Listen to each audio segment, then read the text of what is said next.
জিজ্ঞাসা করে, ভাই আপনি কোন মামলাতে এসেছেন? নারী নির্যাতনের মামলায় এসেছেন না কোনো মারার মামলায় এসেছেন? কথা বলেন, বলে কিনা? আওয়াজ তো বলেন, বলে কিনা? তো তেমনি ভাবে ওই জাহান্নামের দারোয়ানগুলি জিজ্ঞাসা করবে, মা সালাকাকুম ফি সাকার, কোন অপরাধে, কোন দোষে, কোন পাপের কারণে সাকার নামে জাহান্নামবাসী তোমরা হয়ে গেছো? তখন তারা জবাব দিবে কি জানেন? আলো লাম নাকু মিনাল মুসাল্লিন। তখন তারা জবাব দিবে, ভাই গো, এক নাম্বার কারণ হলো আমরা নামাজে ছিলাম না, আমরা নামাজ পড়তাম না। মুয়াজ্জিন বেটা দিন রাতের ভিতরে 5 বার আহ্বান করত, 5 বার ডাকতো, খালি মুখও নয়, মাইকের সাহায্যে মুয়াজ্জিন 5 বার ডাক দিত। আল্লাহর নবী কয়, মুয়াজ্জিন যখন আযান দেয়, পৃথিবীর যা কিছু আছে এবং কি দরিয়ায় খাল বিলে যা কিছু আছে সব কিছু মুয়াজ্জিনের জন্য আল্লাহর কাছে মাগফিরাত কামনা করতে থাকে। সাহাবারা কয়, নবী গো, মুয়াজ্জিন সব নেকি লুটিয়ে নিল, আমাদের তাহলে কি হলো? আমাদের কি থাকলো? আল্লাহর নবী কয়, মুয়াজ্জিন যা বলে তোমরাও তাই বলো। মুয়াজ্জিন বলে আল্লাহু আকবার, আল্লাহু আকবার, তোমরাও বলো আল্লাহু আকবার, আল্লাহু আকবার। মুয়াজ্জিন বলে আশহাদু আল্লা ইলাহা ইল্লাল্লাহ, তোমরাও বলো আশহাদু আল্লা ইলাহা ইল্লাল্লাহ। ব্যতিক্রম হলো মুয়াজ্জিন যখন বলে হাইয়া আলাস সালাহ, হাইয়া আলাল ফালাহ, তখন তোমরা বলো লা হাওলা ওয়ালা কুওয়াতা ইল্লা বিল্লাহ। আল্লাহর নবী কয়, সাহাবারা মুয়াজ্জিন যা বলে তোমরাও যদি তাই বলতে পারো, আমার উম্মতেরা শোনো, মহান আল্লাহ মুয়াজ্জিনকে জানে কি দিবে, আর সে আযানের জবাব দিবে সম পরিমাণ নাকি মহান আল্লাহ দিয়া দিবে। সুরে বলেন সুবহানাল্লাহ, আর সুরে বলেন আলহামদুলিল্লাহ। বলবে, ভাই গো, মুয়াজ্জিন যখন আযান দিত আমরা নামাজ পড়তাম না। মুয়াজ্জিন যখন আযান দিত 17, 80, 18, 80, 19 নাই, টাস বাস। কথা কয় না গা? এদিকেও কি তাস খেলা আছে ভাই? জোরে বলেন আছে ভাই? যখন আজান দিত তো খেলাধুলা ব্যস্ত থাকতাম ভাই গো। শুধু তাই নয়, যখন আজান দিত, এই যে আপনাদের মাটিতে এদিকে আছে কিনা দাগ দিয়া 16 গুটি খেলা আছে কি ভাইজান? কথা বলা আছে। 32 গুটি খেলা আছে ভাইজান, কথা কন। 36 গুটি খেলা আছে ভাই রে। যখন আজান দিত তখন এগুলা খেলাধুলা নিয়ে ব্যস্ত ছিলাম। যখন আজান দিত বিড়ি খাওয়া নিয়ে ব্যস্ত ছিলাম। কথা কয় না, কথা কয় না, কথা কয় না। অনেক মুসল্লি আছে দেখবেন, নামাজে যাওয়ার সময় বিড়ি টানে, আবার নামাজ শেষ করে আসার সময় বিড়ি টানে। কথা কয় না, কথা কয় না। আমার কথাগুলো কি বুঝতেছেন? কথাগুলি কি বুঝতেছেন ভাই? খারাপ লাগতেছে কি? কিছুক্ষণ আলোচনা চলবো কি ভাই? করবো কি ভাই? আমি একটা কথা বলে থাকি অনেক ওয়াজ মাহফিলে, যে সারা শরীর ব্যথা, মলম লাগাই কোন জায়গায়? কথা বলেন ঠিক না ঠিক? এই যে নামাজের ওয়াজ করলে যারা বেনামাজি তারা বেজার হয়, সুদের ওয়াজ করলে যারা সুদখোর তারা বেজার হয়, ঘুষের ওয়াজ করলে যারা ঘুষখোর তারা বেজার হয়, বেপরদার ওয়াজ করলে যারা বেপরদায় তারা বেজার হয়, রাজনীতির ওয়াজ করলে যারা রাজনীতি করে তারা বেজার হয়। এই জন্যই তো বলছি রে বাদান, সারা শরীর ব্যথা, মলম লাগাই কোন জায়গায়? বেশি মলম লাগাইবো না, একটু একটু মলম লাগাইবো। বেজার হবেন কি ভাই? বেজার হলেই বা কি যায় আসে? আমাকে যে হক কথা বলতেই হবে। কথা বলেন ঠিক না বেঠিক আমার ভাইরা আমার? তাহলে ওই যে মনে করেন যে বিড়ি যে খায় মানুষ, ঘুম থেকে ওঠার পরে কমপক্ষে মানে মুখে আপনার মাসুম দিয়ে দাঁত ব্রাশ করতে হয়, আর এই ব্যাগ কল মনে করেন বিড়ি ধরাই তো ধরাই, আবার পায়খানা একটা দুর্গন্ধ, সেখানে যাও মনে করেন যে খাইসা খালি বিড়ির মুথা ছাড়ে। এরকম লোক আছে না ভাই? কথা বলে আছে। ভাই রে, যখন আজান দিত তখন এগুলো কাজ নিয়ে ব্যস্ত ছিলাম, যখন আজান দিত ব্যবসা বাণিজ্য নিয়ে ব্যস্ত ছিলাম, যখন আজান দিত সাংসারিক কাজে নিয়ে ব্যস্ত ছিলাম। ভাই গো, নামাজ পড়তাম না। যদি নামাজ পড়তাম তাহলে আমাদের এই দশাটুকু হতো না। আমার ভাইরা, আমার নামাজ কিন্তু এখন তো আমরা 5 ওয়াক্ত নামাজ পড়ি, কথা বলছেন। এই নামাজ কিন্তু আগে 5 ওয়াক্ত ছিল না। এই নামাজ আগে আল্লাহ ফরজ করে দিয়েছিলেন 50 ওয়াক্ত নামাজ। কত ওয়াক্ত নামাজ? আওয়াজ দেন, কত ওয়াক্ত নামাজ? 50 ওয়াক্ত নামাজ। 50 ওয়াক্ত নামাজ নিয়ে আমাদের নবী হাসতে হাসতে আসতেছে। চতুর্থ আসমানে মুসা নবীর সাথে সাক্ষাৎ। মুসা নবী কয়, কে গো নবী, এত খুশি কে? কয়, খুশি হব না, আমার উম্মতের উপরে মহান আল্লাহ 50 ওয়াক্ত নামাজ ফরজ করে দিয়েছে। মুসা নবী কয়, দেখেন, এত ওয়াক্ত নামাজ পড়তে পারবে না, আমার উম্মতের উপরে 3 ওয়াক্ত নামাজ ফরজ করে দিয়েছিল, তাই পড়ে নাই। আর আমি আপনার আগেকার নবী, আমি জানি বুঝি জনগণের ঠেলাটা কি জিনিস। কথা বলেন ঠিক না বেটি? জনগণের ঠেলা কারে কয়? ওই শেখ হাসিনা ওই বেটিরে জিগান। কথা কয় না কে? ওই বেটিরে জিজ্ঞাসা করেন জনগণের ঠেলা কারে কয়। কথা কম। তো আমি আপনার আগেকার নবী, আপনার উম্মতেরা এত নামাজ পড়তে হবে না। চান চান চান, আপনি ফেরত চলে গেলেন, কমে নিয়ে আসেন। আল্লাহ নবী চলে গেলেন।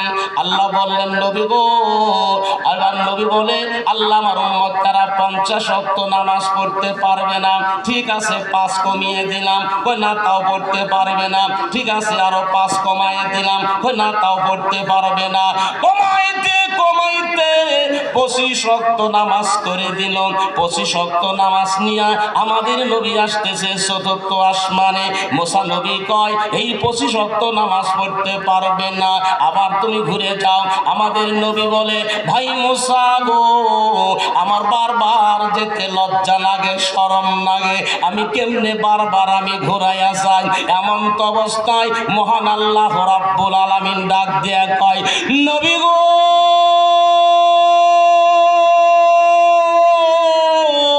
ইয়া রাসূলুল্লাহ, আর আপনাকে আসতে হবে না, হবে না। আমি আল্লাহ সে কলম দিয়া মানুষের তকদির ভাগ্য লিখে দিয়েছি 50,000 বছর পূর্বে। নবী গো, ওই কলমটা ভেঙে আমি চূর্ণ বিচ্ছিন্ন করে দিয়েছি। আর পুনরায় ভাগ্য লেখা হবে না, আর পুনরায় তকদির লেখা হবে না। নবী গো, আপনার উম্মতের জন্য আমি আল্লাহ সহজ করে দিলাম। আপনার উম্মতেরা দৈনন্দিন যদি 5 ওয়াক্ত নামাজ পড়ে, 5 ওয়াক্ত সালাত আদায় করে, আমি মহান আল্লাহ 50 ওয়াক্ত নামাজের নেকি দিয়া দিব। জোরে বলেন সুবহানাল্লাহ, আরো জোরে বলেন আলহামদুলিল্লাহ। ও আজকে ভাই বেশি লাগে? কথা বলেন, ও আজকে বেশি লাগে ভাই? এই যে 5 ওয়াক্ত সালাত, 5 ওয়াক্ত নামাজ, এটা প্রত্যেকটা মুসলমানের পড়ার প্রয়োজন আছে না নাই? কথা বল নাকি? আছে কিনা? কথা বলেন। মা বোনদেরকেও আছে না? কত মা বোনদেরকেও আছে না 5 ওয়াক্ত নামাজ পড়তে হবে কিনা? কথা বলেন। মা বোন সম্পর্কে আমার অনেক ওয়াজ আছে, আমি ওই দিকেও যাব না, কারণ আমার মাথার উপরে বড় একটা বোঝা চাপানো আছে। আস্তে আস্তে কিন্তু আমার ওই দিকেও যেতে হবে ইনশাআল্লাহ। আমার ভাইরা, আমার পরে আরো প্রধান বক্তা, প্রধান আলোচক আছে, শুধু ঢাকা থেকে আপনাদের মাঝে এসেছেন, উনি মুসাফির মানুষ, ওনার কাছ থেকেও আপনারা দোয়া নিয়ে চলে যাবেন, শেষ পর্যন্ত থাকবেন। রাজি আছেন? কেউ করছে হ্যাঁ, কেউ করছে হু, কেউ করছে হ, কেউ করছে আসি। হ্যাঁ, হু, হা, আসি, উসি বাদ দিয়া বলেন ইনশাআল্লাহ। চাহে তো থাকতে পারবেন, নসিব কি পারবেন ভাই? কথা বলেন, পারবেন? পারবেন না। তো আমার ভাই, আমার এই 5 ওয়াক্ত নামাজের ভিতরে দৈনন্দিন কত রাকাত নামাজ গো? কয়েকজন করে। আবার অনেকে ভাবতেছে, হুজুর হইলে বাদ দেন তো, নামাজই তো পড়ি না, কিসের বাদ? রাকাত আর টাকা এর লোক আছে কিনা? কথা বল না। কত রাকাত নামাজ ভাই যান? 17 রাকাত নামাজ। পীর সাহেব মুরুদকে জিজ্ঞাসা করছে, বিয়ে করছো? কয় কি যে কর হুজুর, বিয়ে করছি না। কয় বউ কটা? কয় 3টা। কয়টার কথা কইছে? আওয়াজ দেন না, কয়টার কথা কইছে? কয় 3টা। কয় বউ নামাজ পড়ে? কয় হুজুর তা নামাজ তো পড়ে। কয় কত রাকাত নামাজ পড়ে দিন রাতের ভিতরে? কয় হুজুর তা তো জিগাই নাই। বড়টারে জিজ্ঞাসা করছে, এই নামাজ পড়ো? কয় নামাজ পড়ি। দিন রাতের ভিতরে কত রাকাত নামাজ? কয় 17 রাকাত নামাজ। কত রাকাতের কথা কইছে? এবার মেজোটারে জিজ্ঞাসা করছে, বিবি নামাজ পড়ো? নামাজ পড়ি। তুমি দেখো না চোখে? দেখি তো। কত রাকাত পড়ো? 15 রাকাত গো, 15 রাকাত। কত রাকাতের কথা কইছে? কথা কয় না। কত রাকাতের কথা কইছে? 15। সব ছোটটা এরে শিখাইছে নামাজ পড়ো? নামাজ পড়ি। চোখে দেখো না? দেখি তো। কত রাকাত নামাজ পড়ো? 3 রাতের ভিতরে কত রাকাত নামাজ? কয় এটাই জানো না? জানি তো, শুনি। কয় 11 রাকাত গো, 11 রাকাত। বড় কত রাকাতের কথা কইছে? বড় শুন, আওয়াজ দেন। মেজোটা, শেষেরটা 11। কারোর সাথে কারো মিল আছে? আওয়াজ দিয়ে বলেন। এবার পীর সাহেব জিজ্ঞাসা জিজ্ঞাসা করছিলেন, কই হুজুর জিজ্ঞাসা করছিলাম। কি কইছে? কই হুজুর কি কইব হুজুর, হুজুর হুজুর মিল নাই, নামাজে নামাজও মিল নাই। কথা কয় না? হুজুর হুজুরে মিল আছে? হ্যাঁ, এক হুজুর আর এক হুজুরের দেখতে পায় না। বলে ওই কি জানে, ওর সামেলা বেশি জানে। আছে কিনা কথা বলেন? আরে ভাই, সারা বাংলাদেশের বিভিন্ন জেলায় আমি বক্তৃতা করে বেড়াই, তেজে ওয়াজ করে যা, আর এক হুজুর আসে কই দেব কি ওয়াজ করলো, ওর সাথে আমি বেশি জানি। কথা কন। কই হুজুর নামাজে নামাজও মিল নাই, হুজুরে হুজুরও মিল নাই। হুজুর সতীনে সতীনও মিল নাই, নামাজে নামাজও মিল নাই। তবে আল হাদিসের একটা বৈশিষ্ট্য আছে, দলিল ছাড়া কোনো কথা বিশ্বাস করো না, দলিল ছাড়া কোনো কথা মানাও না। কথা বলেন ঠিক না বেঠিক? আওয়াজ দিতে বলেন ঠিক না বেঠিক? এবার বলছে দলিল জিজ্ঞাসা করছিলা? দলিল না, তা তো জিগাই নাই। দলিল জিজ্ঞাসা করো গা। যে কইছে 17, যে কইছে 15, যে কইছে 11, তারে দলিল জিজ্ঞাসা করো। বড়টারে জিজ্ঞাসা করতেছে, বিবিরে নামাজ পড়িস? বলে হ। 17 রাকাতের কথা যে কইলা, তুমি হিসাব তো নাও, হিসাব নাও। জহরের 4, আসরের 4 কত হলো? আওয়াজ দেন, কত হলো? হিসাব মিলান। এইবার হলো আপনার আশার হলো 4, কত হলো? 12। মাগরিবের 3 কত? 15। আশার ফজরের হলো 2, এ হলো 17। কয় তোমারটা তো হলো। মেজোটার খবর কি হলো? ওর দলিল ওর কাছে আছে, ওরে জিগাওগা। কথা কয় না কেন? তুমি যে বললে 15, ও বুঝো না, ওইটা আমি জুম্মার নামাজের কথা কইছি গো। জুম্মার নামাজ, জুম্মার নামাজ কত রাকাত পড়ে? কথা কয় না। তাহলে কি 15 হয়েছে জুম্মার দিনে? হ্যাঁ। তোমারটা তো হলো 17। খবর কি হলো? ওর দলিল ওর কাছে আছে, ওরে জিগাওগা। ওই বিবি রে, তুমি যে 11 কথা কইলা, তুমি মিলাই দেখো। বুঝো নাই? ওইটা আমি কসরের নামাজের কথা কইছি গো। কসরের নামাজ মুসাফির, মুসাফির যখন হবে বেশির জায়গা কম করে পড়তে হবে। জহরের 4 জায়গা 2, আসরের 4 জায়গা 2, 2 2 কত হলো? আওয়াজ দিয়ে বলেন কত হলো? এশার হলো 2, 6। মাগরিবের হলো 3, 9। ফজরের হলো 2, কত হলো? 11। আল্লাহর নবী আমার উম্মতরা শুনো রে, দিন রাতের ভিতরে 5 ওয়াক্ত নামাজের ভিতরে সুন্নত আছে নামাজ। কোন মানুষ যদি 10 রাকাত সুন্নাত নামাজ করে নেকি পাবে, সওয়াব পাবে, কিন্তু কোনো পুরস্কার পাবে না। আল্লাহর নবী কয় কোন মানুষ যদি 12 রাকাত সুন্নাত নামাজ করে, মহান আল্লাহ পুরস্কার হিসাবে তার জন্য জান্নাতের ভিতরে ঘর বানায়া দেয়। আল্লাহর নবী কয় সাহাবারা শোনো রে, কোন মানুষের বাড়ির সামনে যদি খাল থাকে, বিল থাকে, সাগর থাকে, পানি থাকে, ও সাহাবারা শোনো, ওই খালে বিলে যদি 3 দিন রাতের ভিতরে 5 বার যদি সাবান লাগাইয়া গোসল করে, বলো বলো তার দেহে কোনো ময়লা থাকতে পারে না? সাহাবারা বলে লা ইয়া রাসূলুল্লাহ, থাকতে পারে না। আল্লাহর নবী কয় আমার উম্মতের ভিতরে দৈনন্দিন যারা 5 ওয়াক্ত সালাত আদায় করবে, তাদের দেহে কোনো গুনাহ থাকতে পারে না। আল্লাহর নবী কয় কোন মানুষ যদি কি করে জোহরের নামাজ পড়ে আসর পর্যন্ত যদি গুনাহ করে, আসরের নামাজ পড়লেই গুনাহ মাফ হয়ে যাবে। আসরের নামাজ পড়ে মাগরিব পর্যন্ত যদি গুনাহ করে, মাগরিবের নামাজ পড়লেই গুনাহ মাফ হয়ে যাবে। মাগরিবের নামাজ পড়ে এশার নামাজ পর্যন্ত যদি গুনাহ করে, এশারের নামাজ পড়লেই গুনাহ মাফ হয়ে যাবে। এশার নামাজ পড়ে ফজর পর্যন্ত যদি গুনাহ করে ফজরের নামাজ পড়লেই গুনাহ মাফ হয়ে যাবে। ফজরের নামাজ পড়ে জহর পর্যন্ত যদি গুনাহ করে আল্লাহর নবী কয় জহরের নামাজ পড়লেই গুনাহ মাফ হয়ে যাবে। আল্লাহর নবী কয় এরপরও যদি টুকিটাকি গুনাহ হয়, সপ্তাহে জুমার বার আসে, শুক্রবার আসে, শুক্রবারে নামাজ পড়লেই গুনাহ মাফ হয়ে যাবে। আল্লাহর নবী কয় এরপরও যদি টুকিটাকি গুনাহ হয়, বছর শেষে মাহে রমজান আসে, সিয়াম আসে, মান সামা রমাজানা ঈমানাও ইহতিসাবান গুফিরা লাহু মা তাকাদ্দামা মিন জামবিহি।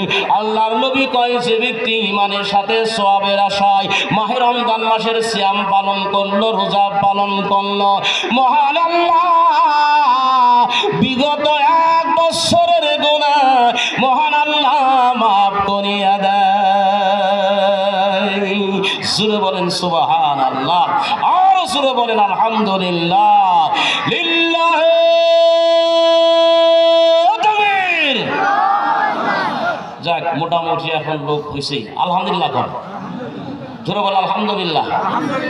তাহলে মা সালাকাকুম ফি সাকার, কোন দোষে কোন অপরাধে এসেছো, তখন তারা কি বলবে? ক্বালু লাম নাকু মিনাল মুসাল্লিন। ভাই গো, আমরা নামাজে ছিলাম না, আমরা নামাজ পড়তাম না। হাইরে অবহেলায় অযথায় অনেকে সময় নষ্ট করে দেয়। কথা বলেন না, কন নামাজ পড়ি না।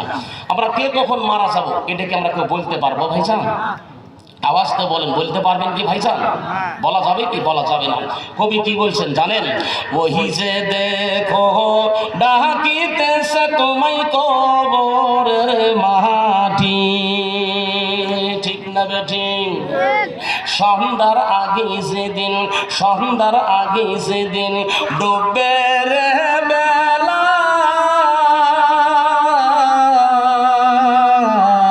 এক পলকে ভেঙ্গে যাবে তোমার রঙ্গেরি মেলা।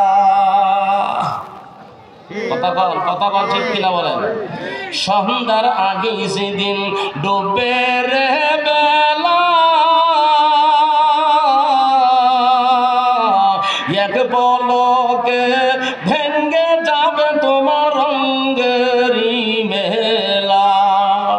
কাহারে দিবা জোরে ধমক, কাহারে দিবা জোরে ধমক, কার মাথায় ভাঙবে লাঠি। ওহি যে দেখো ডাকিতেছে তোমায় কবরের মাটি, ওহি যে দেখো ডাকিতেছে তোমায় কবরের মাটি। কে কখন মারা যাবো বলতে পারবে কি ভাই? পারবেন? পারবেন না। এই মাহফিলটা তো জীবনের শেষ মাহফিল হয়ে যেতে পারে। কথা বলে ঠিক না বেঠে? আমার ভাইরা আমার, খুব খেয়াল রাখবেন, মনে রাখবেন, মানুষকে মরতেই হবে, দুনিয়া ছেড়ে যেতেই হবে। অতএব আমল করেন, আমল করে যান আমার বন্ধুরা আমার। তাহলে তার এক নম্বর শর্ত হলো যে ক্বালু লাম নাকু মিনাল মুসাল্লিন। ভাই গো, আমরা নামাজ পড়তাম না, নামাজ যখন আজান দিত নামাজে আসতাম না, এই জন্যে, এই অপরাধে, এই দোষের কারণে আমরা এই সাকার নামে, জাহান নামে চলে আসছি। আর দ্বিতীয় নম্বর দোষ হলো ওয়ালাম নাকু নুতঈমুল মিসকিন, আমরা ফকির মিসকিনকে খাবার দিতাম না, মসজিদ মাদ্রাসাকে ভালোবাসতাম না, ওয়াজ মাহফিলকে ভালোবাসতাম না। মনে রাখবেন, মসজিদ মাদ্রাসা ওয়াজ মাহফিলগুলা জান্নাতে যাওয়ার একটা ওসিলা। সুবহানাল্লাহ বলবেন না? আওয়াজ তো বলেন। মসজিদ মাদ্রাসাগুলি জান্নাত যাওয়ার একটা মাধ্যম। বলবি যে কি? আলাম নাকু নুতঈমুল মিসকিন, ফকির মিসকিনকে খাবার দিতাম না, মসজিদ মাদ্রাসাকে ভালোবাসতাম না। আমার ভাইরা আমার, মহান আল্লাহ রাব্বুল আলামিন মানুষকে অর্থ সম্পদ দিয়া মানুষকে আবার পরীক্ষাও করেন। কথা বলেন ঠিক না বেঠিক? প্রমাণ কোরআন দেখেন, কোরআন ওয়ালালাবলুওয়ান্নাকুম বিশাইইম মিনাল খাউফি ওয়াল জু'i ওয়া নাকসিম মিনাল আমওয়ালি ওয়াল আনফুসি ওয়াস সামারাত ওয়া বাশশিরিস সাবিরিন।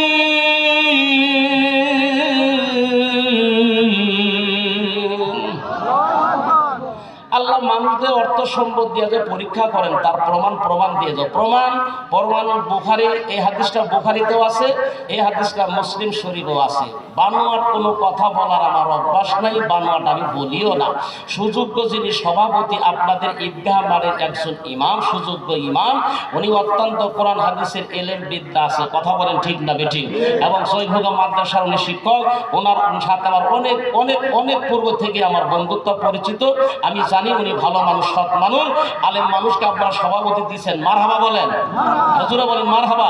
আমি কর্তৃপক্ষকে ধন্যবাদ জানাই। তো এইবার মনে করেন ফাঁকি দেওয়ার মতো উপায় নাই, এরপরও নেটের যুগ, নেটে সার্চ দিলে সব ফের করে চলে আসে, কথা বলেন ঠিক না বেঠিক। তিনজন মানুষকে আল্লাহ পরীক্ষা করলেন, একটা হলো আপনার কুষ্ঠ রোগী, আর একজন হলো টেপো মাতা, আর একজন হলো অন্ধ, কথাটা বুঝছেন তো। এবার মনে করেন যে কুষ্ঠ রোগী, ওর কাছে ফেরেশতা মানুষের স্বরূপ ধরে এসে বলতেছে, ভাইজান এই দুনিয়াতে আপনি কি পছন্দ করেন? ভাই রে, দুনিয়াতে কি পছন্দ করব? ভাই রে, যার শরীর সুস্থ নাই তার দেহে কোনো শান্তি নাই, কথা বলেন ঠিক না বেঠিক। দেহের মধ্যে যদি শরীর যদি সুস্থ থাকে, হ্যাঁ, লবণ মরিচ দেও কিন্তু 2 থাল 3 থাল পান্তা ভাত খাওয়া যায়, কথা বলেন ঠিক না বেঠিক। আর যদি শরীর যদি সুস্থ না থাকে, কোরমা পোলাও অনেক রকম খাবার দিল, মাংস দিল, না না দিও না, কথা বলে লাগে। আমার ডায়াবেটিস, আমি অসুস্থ, খেতে পারছি না, কথা বলেন ঠিক কিনা। কুষ্ঠ রোগী বললেন, ভাই কি চাও? ওই সার যাই দেখে তাই এ বাঞ্চুতে এটা সার দিছস নাকি? এটা সার হলো মাথার, কথা বলে এই সার বাবা দেখে হাসে, মাও দেখে হাসে, কেউ কিছু পায় না, কথা বলে ঠিক না বেটি। আবার তো মনে করেন এই সার তো দেই ভাই, আবার ওই হিন্দু একটা নাবিদের কাছ থেকে হাত পা শরীর গুলা মালিশ করে নেয়, নাই না গো ভাইরা? নেয় তো নেয়, লঙ্গি প্যান্ট পাইজামা এমন ভাবে পড়ছে, রাস্তায় যত মুরগির পায়খানা আছে সবগুলি পরিষ্কার, কথা বলেন ঠিক না বেটি। হ্যাঁ, সালাসাতুল্লাহ ইউকাল্লিমুহুমুল্লাহু ইয়াউমাল কিয়ামাতি, আল্লাহর নবী কয় কিয়ামতের ময়দানে, হাসরের ময়দানে 3 শ্রেণীর মানুষের সাথে আল্লাহ কথা বলবেন না, পবিত্র করবেন না, তাদের দিকে তাকাবেন না, তাদের সাথে কথা বলবেন না। সাহাবারা কয়, নবী গো 3 শ্রেণীর মানুষগুলি কারা? আল্লাহর নবী বললেন 3 শ্রেণীর ভিতরে 1 শ্রেণীর মানুষ হলো যারা উপকার করে খোটা দেয়, উপকার করে খোটা দেয়, বুঝলেন কিনা জানি না। তুমি কি আমার জিনিস খাও নাই? তুমি কি আমার জিনিস নেও নাই? যেই দিন তোমার কেউ ছিল না সেই দিন আমি তোমারে ছিলাম, যেই দিন তুমি অসুস্থ হয়ে গিয়েছিলা, ডাক্তারখানায় নিয়ে যাবার কোনো লোক ছিল না, আমি তোমারে নিয়ে গেছি, চিকিৎসার ব্যবস্থা করে নিয়েছি। এই যে উপকার করে যে খোটা দিবে, আল্লাহর নবী বলেন তার সাথে কিয়ামতের দিন আল্লাহ কথা বলবেন না, তাকে পবিত্র করবেন না। ওয়াজ বেশি লাগে না গো, আমার এই কথাগুলি মনে রাখবেন ভাইরা আমার। 2 নম্বর হলো যারা নিজের জিনিস মিথ্যা কসম খেয়ে বিক্রি করে, মিথ্যা কসম খেয়ে নিজের জিনিস বিক্রি করে, এটা বুঝলেন কিনা জানি না। হুজুর এটা কিন্তু আল্লাহর কসম করে বলতেছি খাসির গোশত, আসলে কিন্তু খাসির গোশত নয়, উপরে হলো সামান্য একটুখানি খাসির গোশত, তলে হলো ভেড়ার গোশত। হুজুর গো আল্লাহর কসম করে বলতেছে, হুজুর গো গরুটা এই মুহূর্তে 24,000 টাকা দাম করে গেল, অথবা অত 24,000 টাকায় পছন্দ হয় না, এই যে নিজের জিনিস মিথ্যা কসম খেয়ে বিক্রি করে। আল্লাহর নবী কয় কিয়ামতের ময়দানে, হাসরের ময়দানে আল্লাহ তার দিকে তাকাবেন না, তাকে পবিত্র করবেন না। 3 নাম্বার হলো যে ব্যক্তি প্যান্ট লঙ্গি পায়জামা পায়ের গিরার নিচে ঝুলাইয়া ব্যবহার করবে। এই দেশে আমি কত শিক্ষিত মানুষ দেখলাম পায়ের গিরার নিচে কাপড় ঝুলাইয়া পরে, এই দেশে আমি কত হাজি দেখলাম পায়ের গিরার নিচে লঙ্গি ঝুলাইয়া পরে, এই দেশে আমি কত হুজুর আমি দেখলাম পায়ের গিরার নিচে পায়জামা পরিধান করে। আল্লাহর নবী বলেন হাজি হোক, গাজী হোক, আলেম হোক, জালেম হোক, মাস্টার হোক, সাধারণ হোক, ধনী হোক, গরিব হোক, ফকির হোক, মিছিল হোক, রাজা হোক, বাদশা হোক, যে কেউ হোক না রে, পায়ের গিরার নিচে যদি কাপড় ঝুলাইয়া পড়ে, আমি নবী জানাইলাম আল্লাহ তার সাথে কথা বলবে না। ওয়াজ বেশি লাগে? প্যান সাথের বড় আছে, মানে কেটে ফেলে দিলেন না আরো লম্বা করবেন, কোনটা কথা বল না, কেটে ফেলে দিলেন, কোনটা হয়ে গেছে। হাদিস আসছে নারীরা পায়ের নিচে ঝোলাইয়া পড়বে, আর পুরুষেরা ওই পায়ের গিরার উপরে কাপড় পরে। কিন্তু আর দেখা যাচ্ছে মেয়েরাই গিরার উপরে পরে, পুরুষেরাই ছেলায় পরে। উল্টা কথা বলে ঠিক কিনা? কথা বলেন কথা বলেন। হ্যাঁ, এ মা বোনদের অনেক ওয়াজ আছে, খালি ওইদিকে যাওয়ার মন চায়, কিন্তু আমাদের সময় বেঁধে দেওয়া আছে। এবার আপনারা খেয়াল করে লক্ষ্য করেন তো, এই টেপা মাথা বলতেছে, ভাই রে আমার মাথা চুল নাই, মানুষের মধ্যে যাইতে পারি না, টুপি সারা জীবনে টুপি মাথা দেয় না, মাথা চুল না থাকলে খালি টুপি মাথা দিয়ে দেয় মানুষের মধ্যে ঘুরে। কথা বলেন ঠিক কিনা? হ্যাঁ, চুলের একটা দাম আছে, চুলের দাম আছে না? মেয়ে মানুষের মুখের দাঁত গোলা আর চুল গোলা অত্যন্ত সৌন্দর্য। কথা বলেন ঠিক না বেঠিক? যারা বিভাগ মানে ওই মেয়েটাকে দেখতে চায়, এখন তো মনে করেন গরু ছাগলের মতো দেখা দেখি শুরু হয়ে গেছে। নানা যায়, তারপরে মনে করেন দাদু যায়, আরো যারা কি ঠাট্টা করতে পারে তারাই যায়, চুল বের করো, চুল বের করো, দেখি চুলগুলো কেমন লম্বা না খাটো। কথা বলেন ঠিক না বেঠিক? হাদিসের শুরুতেই, বিবাহের শুরুতেই গুনাহের কাজ। আল্লাহ রাসূল বলছেন ছেলে দেখবে মেয়েকে, মেয়ে দেখবে ছেলেকে, তা এটা হয় না। কথা বলেন ঠিক না বেঠিক? এইবার বন্ধুরা আমার চুল একটা সৌন্দর্য আছে, উনি বললেন যে ঠিক আছে, আল্লাহ যদি মাথায় আমার চুল দেয় আমি আল্লাহর শুকরিয়া আদায় করবো। সুবহানাল্লাহ বলবেন না? ফেরেশতা মাথায় হাত বুলাই দিল, সুন্দর কালো চুল, কালো কুচকুচে চুল হয়ে গেল। ঠিক আছে, তুমি কি পছন্দ করো? ভাই আমি গরু পছন্দ করি। ঠিক আছে, কাকু একটা গরু প্রতি একটা গাবি দেওয়া হলো। এবার ওই যে অন্ধ তার কাছে চলে গেছে, যা বলছে ভাইজান আপনি কি পছন্দ করেন? ভাই কি পছন্দ করবো, আমি অন্ধ মানুষ, চোখে দেখি না, মানুষের সাহায্য ছাড়া চলাফেরা করতে পারি না, আল্লাহ যদি আমার চোখের আলোগুলি খুলে দেয় তাহলে আমি আল্লাহ শুকরিয়া আদায় করি। ঠিক আছে, হাদিস বুখারী মুসলিম, কোনো কিচ্ছা কাহিনী না। ফেরেশতা মানুষকে হাত বুলাই দিল, শরীর ভালো হয়ে গেল। ঠিক আছে, ওয়ালানাবলুওয়ান্নাকুম বিশাইইম মিনাল খাউফি ওয়াল জু'i। এইবারে তিনজনের আবার পরীক্ষা শুরু হয়ে গেল। যে ছিল কুষ্ঠরোগী অনেক অর্থশীল হয়ে গেছেন, এইবার মুসাফির শুরুতে এসে বলতেছে, ফেরেশতা ভাই গো, আমার রাস্তার মধ্যে যত টাকা পয়সা যা কিছু ছিল সবগুলি আমার শেষ হয়ে গেছে। আপনি একজন কুষ্ঠরোগী মানুষ ছিলেন, আপনি একজন গরিব মানুষ ছিলেন, আল্লাহ আপনাকে অর্থ দিয়েছে, সম্পদ দিয়েছে, আমি মুসাফির মানুষ, সব শেষ হয়ে গেছে। আপনি যদি আমাকে একটা উট দেন আমি বিক্রি করে আমার গন্তব্যস্থলে চলে যাব। এবার লোকটি বলে, চাইলে কি পাওয়া যায়? একটা উটের দাম কত?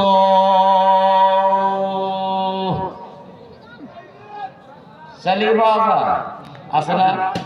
সভা করতে যাবে, ও ভাই ও দেন গো, মাদ্রাসার সভা, সভাপতি অমক, প্রধান অতিথি অমক, প্রধান বক্তা অনেক দূরে জামাল, আরো আমি অনেক দূরে দেন ভাই। টাকা দেয় 5 টাকা, এত ওয়াজকে এত ওয়াজের দরকার নাই, টাকা দিল 5টা, ঠেলা মারলো 10টা। কথা কয় না কেন? বলে চালিয়ে পাওয়া যাবে ভাই, দেন আপনার গরিব মানুষ, সব করেন গরিব মানুষ, আগে থেকেই ধনী আছে না? বলে তাহলে দোয়া করি আগের মতো হয়ে যাও। তুমি দোয়া করো না, মোল্লার দৌড় কত দূর পর্যন্ত জানি, মোল্লার দৌড় মসজিদ পর্যন্ত। কথা বলে না? মোল্লার দৌড় মসজিদ পর্যন্ত নয়, মোল্লার দৌড় হলো জান্নাত পর্যন্ত। কোন সুবহানাল্লাহ। ঠিক আছে, দোয়া করে দিল, আগের মতো হয়ে গেল। ওই যে টেকো মাথা টাক করা, কথা হয় না কেন? ওর কাছে গেছে, ভাইজান আমি মুসাফির মানুষ, পথের মধ্যে সব শেষ হয়ে গেছে, তো আল্লাহ আমরা অনেক গরু দিয়েছে, একটা গরু দেবে। ও বলতেছে গরুর দাম কত? চাইলেই পাওয়া যায়? বলে আপনি হলো আগে গরিব ছিলেন, এই টেকো মাথা ছিলেন, মাথায় চুল ছিল না, মানুষের মধ্যে চাইতে পারে না, চুপ করো। এই যে কালো কুচকুচে চুল দেখছো না, এটা সব আমার আগে থেকে, এক জায়গা তোমার বাদ ছিল না। তাহলে দোয়া করি, দোয়া করো, দোয়া করলে কি হয়? তাহলে দোয়া করি, করো দোয়া, দোয়া করে দিলে আগের মতো হয়ে গেল। ওয়ালানাবলুওয়ান্নাকুম, পরীক্ষা চলছে, সুবহানাল্লাহ। আমার ভাইরা, আমার জানি না এই পরীক্ষা আজকে আপনারা কয়জন পাস করবেন আর কয়জন ফেল করবেন।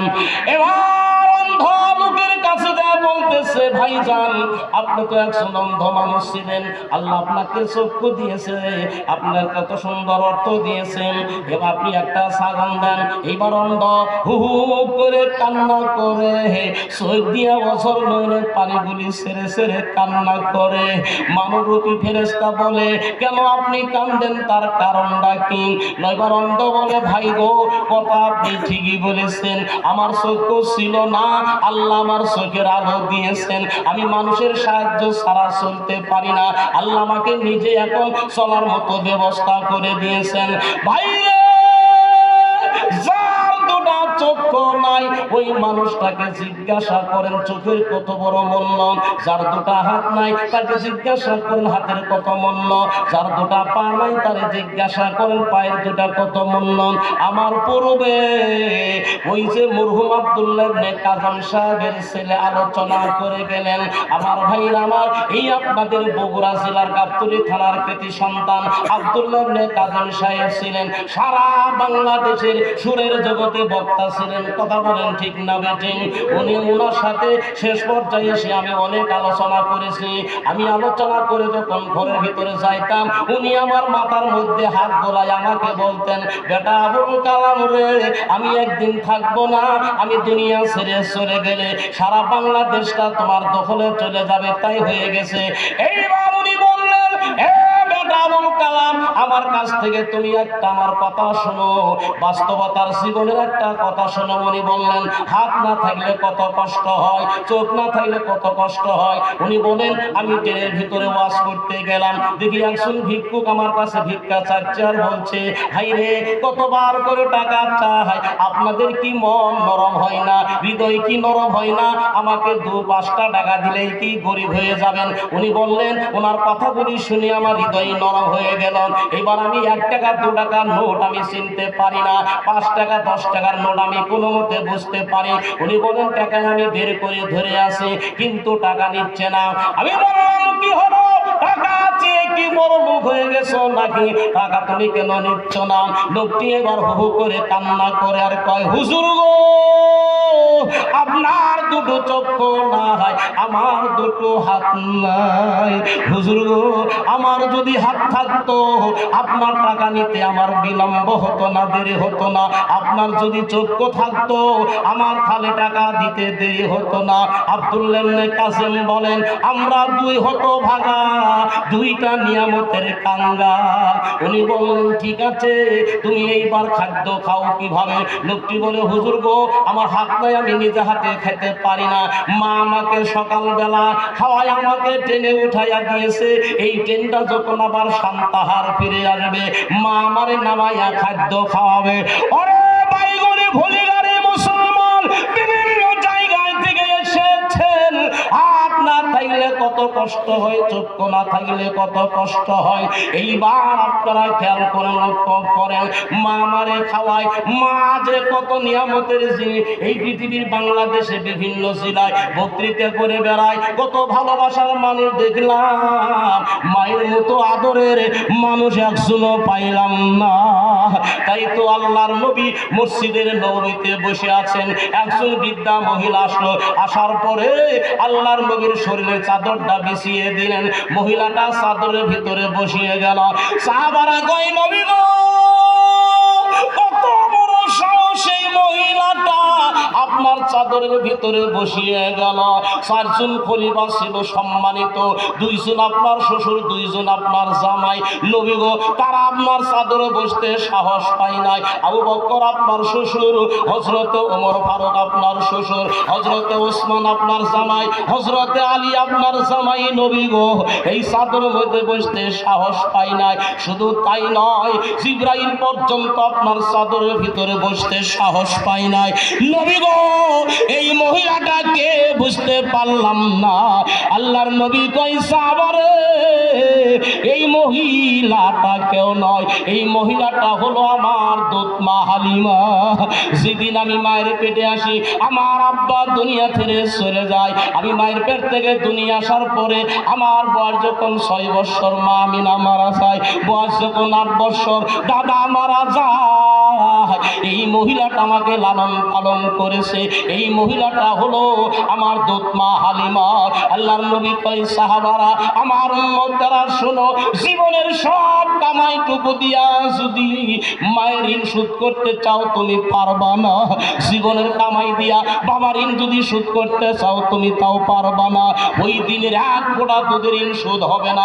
যেই দিন তুমি দুনিয়াতে আসো, তোমার মা অজ্ঞান হয়ে জমিনে পড়ে যায়, কিছুক্ষণ পরে আবার জ্ঞান ফিরে আসার পরে আবার অজ্ঞান হয়ে যায়। এইভাবে দুনিয়াতে আসার পরে তুমি হাউমাউ করে কান্না করেছিলা, ওই সময় তোমার মা তোমারে কোলে উঠাইয়া নিয়া মায়ের স্তনের কালো বোটটা তোমার মুখে দেওয়ার পরে তুমি যে দুধ চুষতে চুষতে তুমি যে শাল দুধগুলা পান করেছিলা, আল্লাহর নবী বলে জীবন ভর কামাই করে দিল ওই মায়ের এক ফোঁটা শাল দুধের ঋণ শোধ হবে না। সুরে বলেন সুবহানাল্লাহ। মায়ের এক ধার দুধের দাম কাটিয়া শরীরের সাম পায়ে জুতা বানাইয়া দিল, ঋণ শোধ হবে না।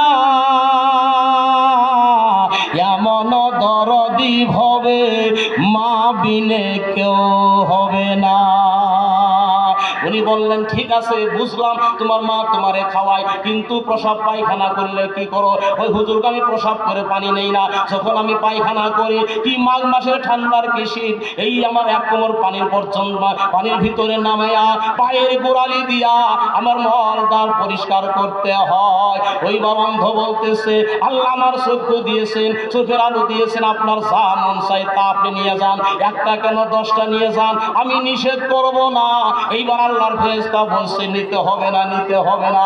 তোমাদের 3 জনকে পরীক্ষা করার জন্য আল্লাহ আমাকে পাঠিয়ে দিয়েছেন, ওরা 2 জন ধ্বংস হয়ে গেছে, তুমি পরীক্ষা পাস করেছ, তোমার অর্থ তোমার সম্পদ নষ্ট হবে না। ভাইরা আমার, আজকে এই জায়গায় প্রমাণ হয়ে যাবে আমি জানি না কে কুষ্ঠ রোগীর মতো ধ্বংস হবেন, আমি জানি না, জানি না কে টেকমার্কার মাথার মতো ধ্বংস হবেন, জানি না কে অন্ধর মতো পাশ করবেন।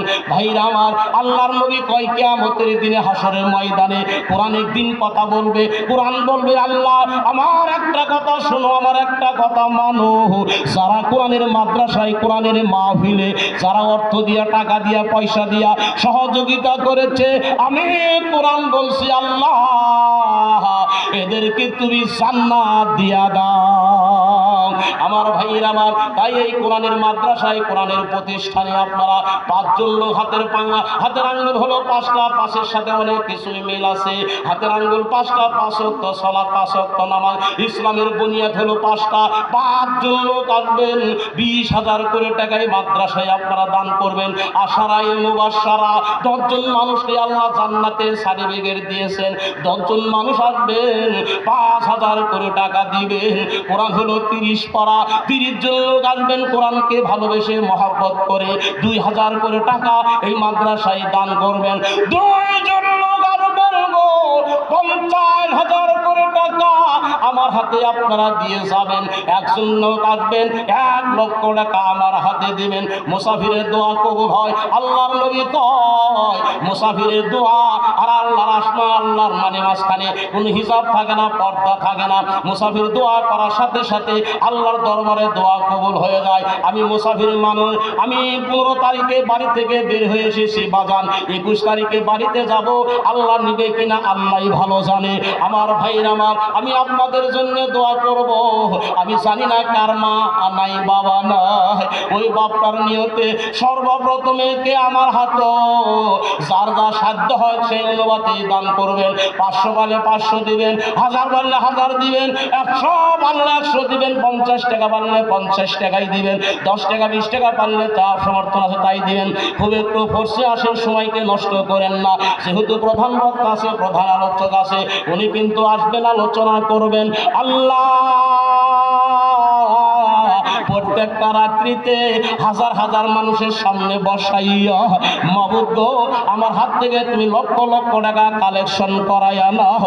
আল্লাহ এই সামিয়ানার নিচে যত ভাইয়ের আছে আল্লাহদের মন তুমি নরম করে দাও। পর্দার আড়ালে যত মা বোনের আছে আল্লাহ মা বোনদের মনগুলি নরম করে দাও। আল্লাহ তোমার এক বান্দা বক্তৃতা শুনে চোখের মধ্যে পানি নিয়া ও ঝরনের পানিগুলা টপ টপ করে পড়তেছে, দৌড়ে এসে আমার হাতে 500 টাকা দিয়ে গেল। আল্লাহ